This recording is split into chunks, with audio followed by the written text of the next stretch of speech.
Welcome to the Ron Paul Liberty Report. I'm your host, Ron Paul. And I'm your co-host, Daniel McAdams. I'm the Executive Director of the Institute for Peace and Prosperity. Very good, Daniel. Nice to have you with us Thank here you. today. Yesterday, I put something on my Facebook, and it had to do with net neutrality. There was a ruling, as if not everybody in the country probably knows that by now, at least people that have used the internet are interested, in the FCC ruling, which was a 3-2 vote. And it's a subject that we have dealt with in the Congressional Office in the past, and it's not exactly the simplest subject in the world, but there are some very basic things going on there. Did you happen to see the response that we had on that?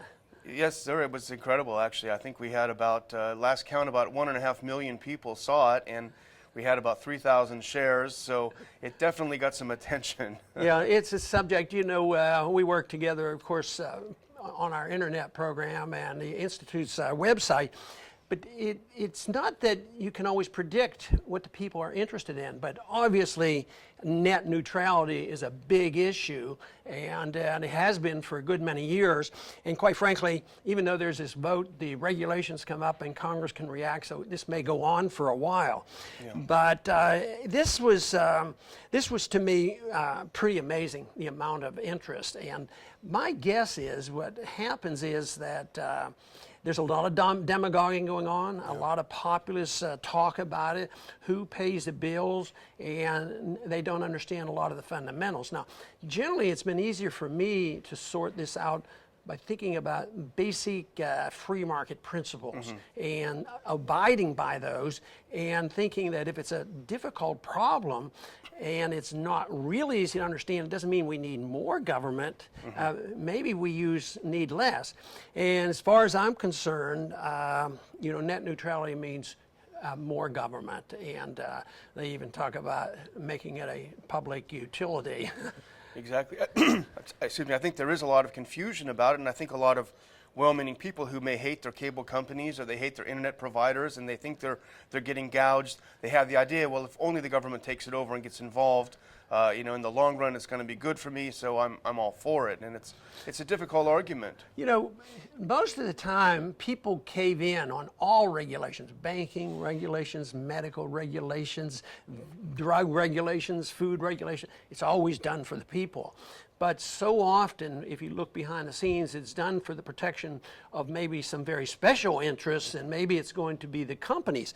And right now, if they're going backwards and they're using the Communications Act of 1934, I mean, that it wasn't exactly a free market approach, because that was, you know, corporate interests being combined with governments and through licensings and regulations, but it wasn't like ownership of the radio waves. Yeah. And right now they want to go back to this. So to me, this is a real challenge of what basic free market principles should be. For instance, I think what we need is a better understanding of what property is all about, who owns property, and maybe this could be sorted out a little bit better. And also it's important that there's competition and that there's a profit motive involved. But when you look at the arguments, both sides, you know, tend to use this. Even the ones who want more government, they want, you know, this is for more competition and make sure that so and so doesn't make a lot of profits.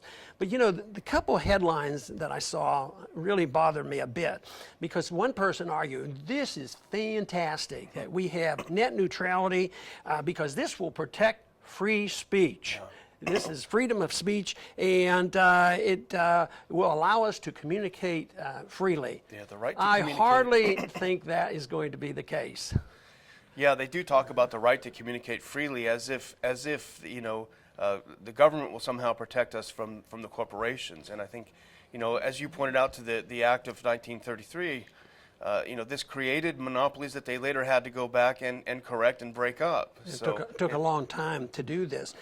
But generally, over the years of talking about this in large crowds where we couldn't go into details, I would say, well, I'm opposed to it because I have promised I would never vote to increase more government control of the internet. And that was understandable. And yet today we even have some organizations who sort of are friendly toward free markets and friends of ours, and they come down on a different side of this. And I think in many ways they're misled about this and thinking that it's going to solve all problems. But where in the world did it ever happen where government takeover and government regulations gave us more freedom? But, you know, this morning, the day after that vote yesterday, the Houston Chronicle editorialized on it, and I'm not surprised. Net neutrality vote, they loved it. And here, though, it says the FCC takes the right step to prevent telecoms from manipulating internet content. Well, what if you change the word to decide on content? You know, who should decide on what content? Who decides what content should be in the newspaper? Yeah. Should it be a government regulation? So this is the whole thing that they decided. To me, what we need is more competition, and technology provides more competition, and I don't see any way that this program is going to give more competition. And it also lowers prices too, doesn't it? Ultimately, the complaint of some people is that it's just, you know, that it's cost too much, the internet, and this regulation will help. But what happens to our cell phones and our computers, you know?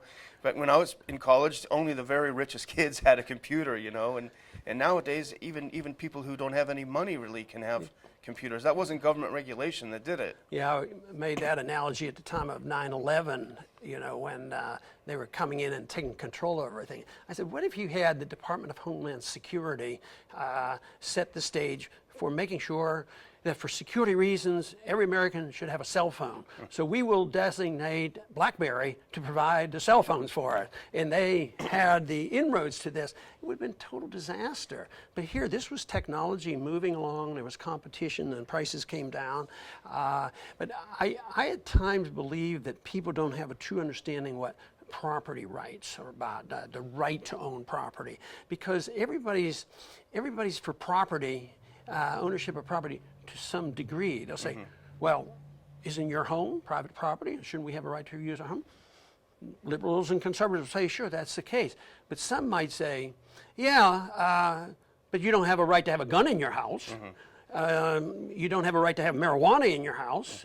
And you don't have a right to have people come into your house and you sell them vitamins. So there's always this limit on property. And I think this is part of it. Property rights are involved in this, but I think they should be very determined to understand that private property is private. Use it any way you want, as long as you don't get benefits from the government, as long as you don't hurt other people with this property, and that you don't defraud people.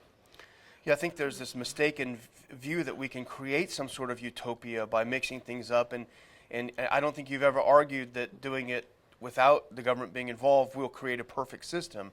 And I think that's what people don't understand, that there may not be a perfect system, at least not immediately in things like this. You know, there's always the question now, because what I was mentioning here is the control of content. If they control the content and decide what goes on the internet, why wouldn't they control the newspaper? Some people argue that this opens up the door to have more control of content on just a regular television station.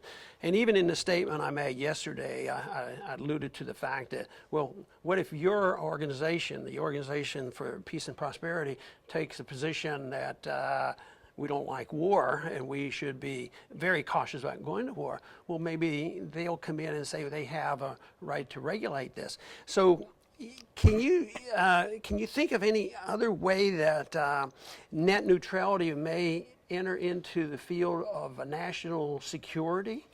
Well, what if that's a great example you made, Dr. Paul. What if our institute or another institute, another organization, was really making headway about overturning the Patriot Act, for example?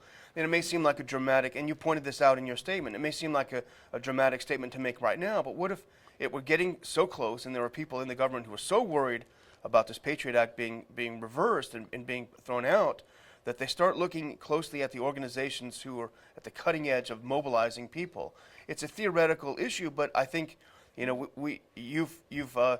through your career have seen these small possibility of government abuse always taken advantage of. So it's a foot in the door for these sorts of eventualities. Of course, they said if we pass the Patriot Act, we'll never be spying on Americans. This is only for the terrorists. And, and look what we found out. We'll look for the bad people.